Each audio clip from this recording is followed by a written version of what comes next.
Follow your nose. Pathways to the past. Sounds like a journey to me.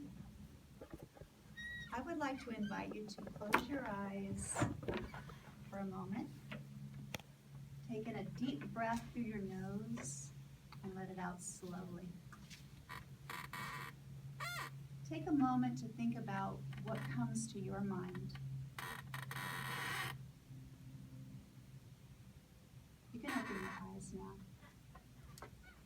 Some scientists believe that it's as simple as that to unlock pathways to your memories and your emotions. For example, when the smell of wet asphalt hits my nose, even though there's not a cloud in the sky, my mind thinks of rain.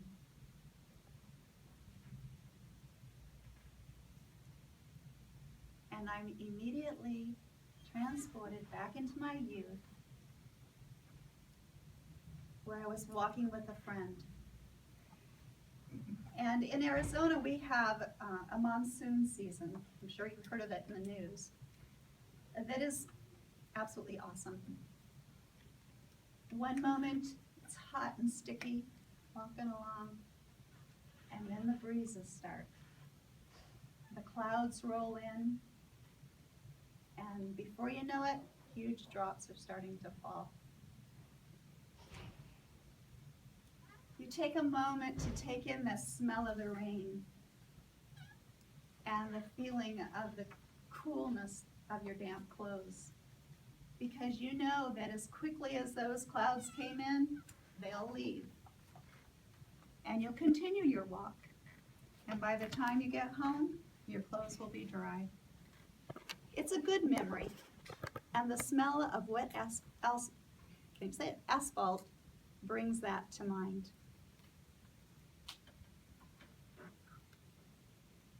But how does a simple smell evoke such a powerful image? Without being too technical, I'd like to tell you a little bit about how your brain works when it comes to smell. When you take in a smell, whether it's bad or good, it goes past the olfactory bulb in the back of your nose into your limbic system. And the limbic system is the primitive part of your brain that actually controls your memories and your emotions.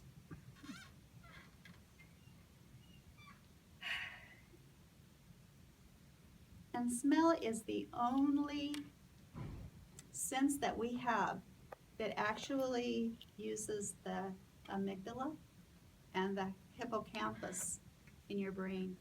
And that is why that a specific memory can bring back such vivid memories and emotions. Think of it as a key to those pathways in your brain. Why is this information important to you? One thing to consider when you're choosing a mate, it's the genes that make up your body odor that help you to subconsciously select who you want to be with. Another thing is it can warn you of danger. For example, when you smell smoke, you're alerted to fire and you act upon it. And who hasn't smelled a carton of milk or a package of meat to make sure that it's safe to give to your family?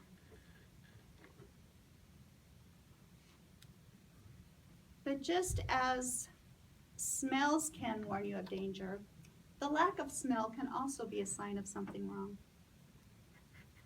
For those that experience their loss of smell, they complain of feeling isolated, cut off from the world, cut off from their emotions, feeling depressed. It's also an early warning sign for Alzheimer's and Parkinson's disease. So it is important for us to understand how our brain works when it comes to smell.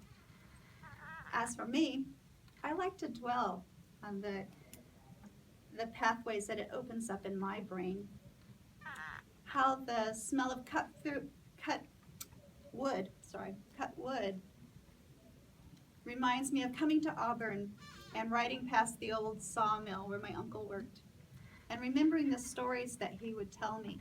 And one in specific was why he shaved his head as a child. Well, it was because of the little spiders that live in the stacks of wood, and he couldn't stand that feeling of those spiders in his hair. Also, the smell of cinnamon, how it would remind me of coming home from school and making my favorite snack, cinnamon toast, and how it would help me to feel that sense of independence that I could do it myself. Also, having my husband and I walking through the mall, and both of us being drawn together to this little tobacco shop. Neither one of us smoked. But we would linger in there and smelling the smells of the tobacco, remembering his father and how he always had a pipe in his teeth, whether it was lit or not. And we miss him so. It was a wonderful memory.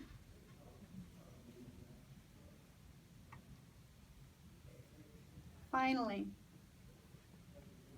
what I hope for you is that when you smell something good or bad, that you will take a moment, take in those smells and see what pathways it opens up in your mind, what emotions and memories it brings to mind.